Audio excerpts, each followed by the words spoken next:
السلام عليكم ورحمة الله وبركاته. أهلا بكم في قناتي قناة جاتو في جاتو.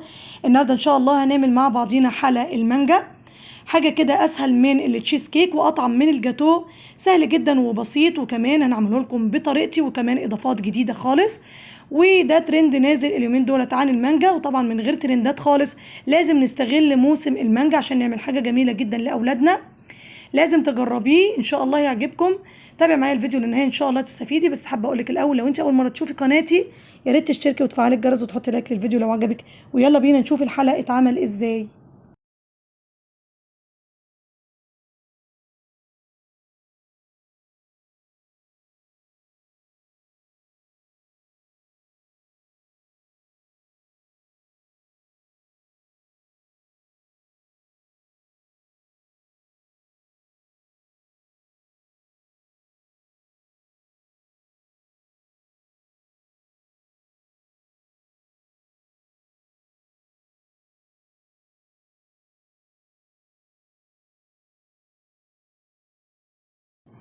اول حاجه كده انا هستخدم بسكوت يكون ساده اي نوع انت تفضليه، وهنكسره كده بايدينا يعني بطريقه عشوائيه، مش هنستخدم الكبه ولا حاجه، كده بالطريقه ديت لغايه ما اخلص الكميه كلها. يعني طبعا انت مش مقيده بمقادير معينه.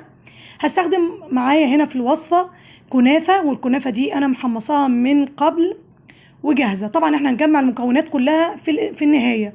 هستخدم هنا كيس من الجيلي المانجا، وعليه كوبايه من الميه الساخنه جدا، وهنقلب لغايه ما كل الحبيبات تدوب تماما، وهحطه في التلاجة، مش هحطه في الفريزر ولا حاجه. هنستخدم هنا بقى الكريمه، كوبايه من اللبن، كوبايه من الميه المتلجه، وكوبايتين من الكريم شانتيه البودر اللي هو بدون سكر، ومعلقه واحده بس من السكر، ولو احتاجت ميه او حليب مثلج هنديها.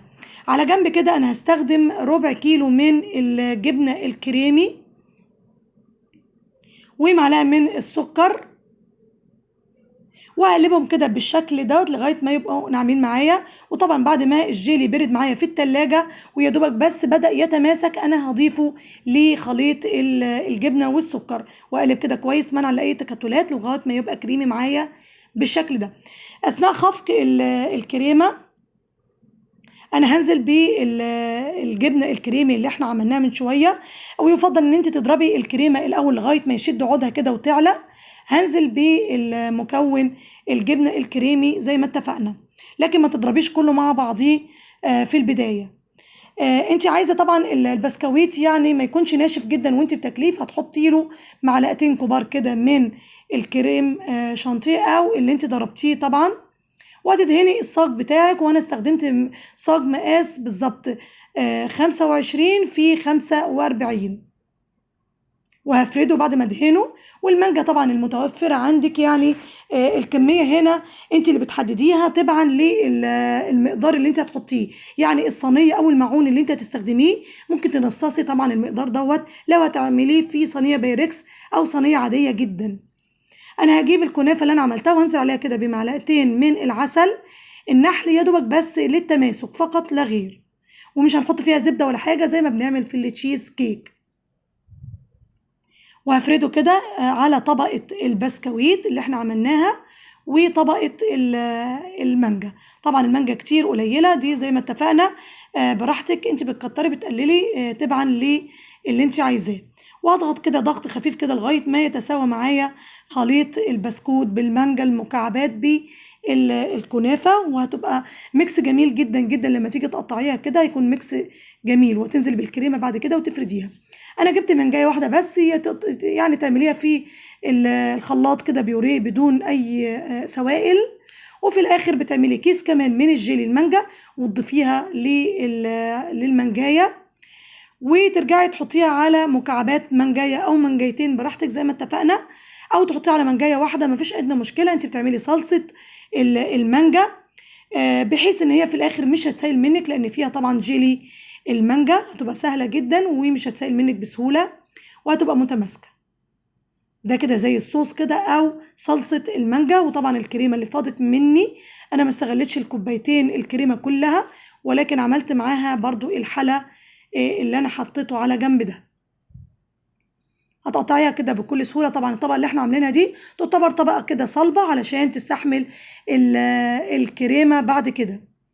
ممكن تستبدلي الطبقة اللي احنا عملناها دي من البسكوت ومن الكنافة، ممكن تستبدليها طبعا بكيكة، واحنا عملنا كيكات كتيرة جدا في الجاتو بالخلاط زي ما اتفقنا قبل كده. ممكن ترجعي لها وتاخدي المقادير بتاعتها وتعمليها، وان شاء الله هعمل لكم كمان صاج بنفس الكيفية كده ولكن بالكيكة.